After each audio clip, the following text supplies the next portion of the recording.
tayo ditong donuts pala. Galing Chelos Donuts. Salamat. Palamig ng ulo konti, pare. Bato! Anak na, kakausap lang. Kala ko kaibigan tayo. Buti, ginagalang kita, Ali. Hindi.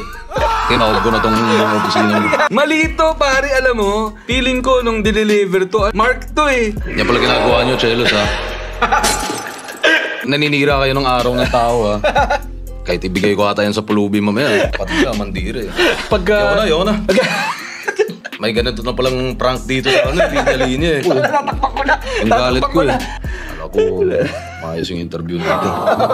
May common enemy yung lipunan, no? Common enemy natin si Kiram. Dami nangyayaring hindi maganda sa paligid. Dumagdag pa siya, diba? Oo, dumagdag pa. Pero yun siguro na lang yung biyaya niya. Dahil lahat ng galit natin, at least napupunta na lang sa kanya. Parang may common target tayo. Actually, ilang beses ko na siya tinatanggal pero ayaw umalis eh. Parang ipis ang puta. Shoutout kay Kiram. Sorry pare, gusto ko sana kitang interview dito pero parang feeling ko may haharang eh. Harangin ko talaga yan. Dito pa lang sa C5, abangan ko na yung kotse mo. Buha tayo ng mga tropa dyan, may mga pato. Sisipahin ko yung buong C5 hanggang tanggal yung bumper mo. Listen up, yo. Linya Linya Show.